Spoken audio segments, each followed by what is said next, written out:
Hi, I'm Carl Carpenter. I'm going to do one of my totally unrehearsed and unprofessional reviews. Today it's Dire Straits, the Dolby Atmos Blu-ray audio. Brothers in Arms. I must admit, back in the day, you wouldn't have got me near a Dire Straits album or admitting I'd ever listened to anything of they'd done. I was goth, and that just wasn't what you listened to. I knew that some of it was good, but it's not the sort of thing you admitted to then. I avoided this sort of music like a plague. I didn't want to listen to it. Everybody was listening to it.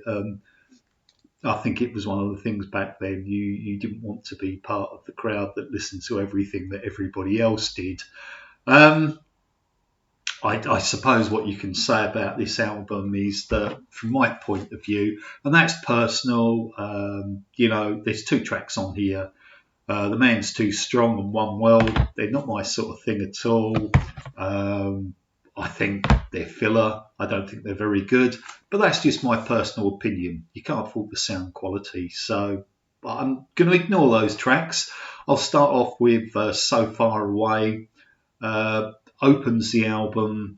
It's expansive and it sounds expensive. It's gorgeous. It really is a beautiful, expensive sound.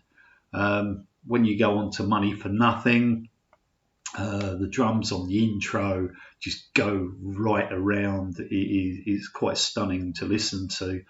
The guitar was very distinctive on there anyway. It sounds even better in this. I think one of the things was that carried over from the previous album to this, Love Over Gold on here, the keyboards are really tasteful. It's a lovely wash of sound, which is something, that stood Dire Straits aside from other bands. There is a bit more going on there. Walk of Life, however much I tried to avoid that,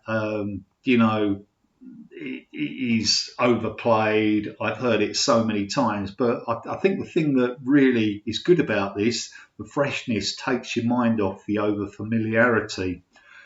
Your latest trick, I couldn't wait to listen to this. I've got my notes here. It's incredible as you hope it's going to be. It's one of the songs that I can listen to, just time and time again. The separation of the instruments is incredible. It's a sublime production. I think it's one of the best songs Steely Dan never recorded. That might be controversial, but there are elements there. It might be a bit too sugary for Steely Dan, but I think it's great. I think they should have written it. Track 5 is Worry. It's delicate. The 3D effect of the guitars is hypnotising. I think there's a bit too much close echo on the lead vocal for my liking, but it doesn't detract away from the fact it's a great song. It's a very personal experience about this. It sounds like he's plugged into an amp, in your room, and Mark Knopfler's there, especially with the out-of-phase Stratocaster, coming out. It's gorgeous. Right Across the River, it works well in Atmos. It makes it even more atmospheric. I love it. Track 7 is The Man's Too Strong. The use of dynamics in this it highlights one of the good things about Dolby Atmos. It's like old albums, vinyl albums. One that comes to mind is if you've listened to an original vinyl copy of David Bowie's Hunky Dory. When it's quiet, it's quiet, and when it's loud, and it's that beautiful uncompressed feeling, and that's what this has got to it. I mean, the stabs give you a jolt when they come in. I can't say it's one of my favourite tracks here, but it's Neural Delight. That's a bit suspect, but there you go. As I say, One World, don't care for that. And the other track after that, what was it now? The Man's Too Strong. I think they're filler. Brothers in Arms it's cinematic. It's absolutely a listening treasure. The whole album's brilliantly done. I think it's sonically superb. Brothers in Arms, the track it's total surround sound. I mean, it uses the medium to the ultimate best. I think I made the note here, and I think it's about the musicians overall. No note is overplayed. Everything complements everything. I think Mark Knopfler was a very special songwriter, and those two particular albums by Dire Straits, I don't think he needed to make anything more after Brothers in Arms. For me, Making Movies is my favourite album. The one after, not too bad, but Brothers in Arms is a fantastic album. I don't really care for the first two albums. I like the odd track here and there. I don't care for anything that came after this either. Again, that's personal opinion. You may have your own personal opinion, and that's great.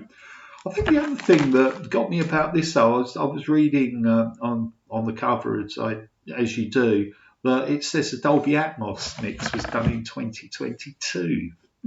Interesting. Why has it taken this long to come out? But this is a really worthwhile release. I thoroughly recommend it. I think I would definitely like to hear Love Over Gold with the single version of Private Investigations. I think that would sound absolutely incredible. If we could get Making Movies in surround sound, that would be pretty incredible too. One of my favourite albums Dire Straits have done. I always like that. I think I might have even admitted that when I was a goth. I cannot stop listening to that. I think another thing to notice about this now is that a lot of these Blu-ray audios now, some of the better ones, do have instrumental mixes. Some of them are only in stereo. I know some of the Panasonic ones that are of Yes are only in stereo. The instrumental mix of this is in surround sound, and I've listened to a few of my favourite tracks off of this. And you may think it's a bit of an odd thing to do, but it gives you a totally different perspective when you haven't got a vocal focusing you on the song. And all right, your mind fills in the melody, possibly, but it's really interesting to listen to the music as it is.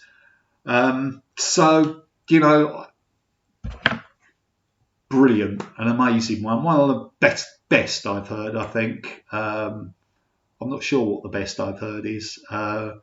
It'd be nice if a lot of things were released in this format. So I'm going to say bye and bye. Thanks.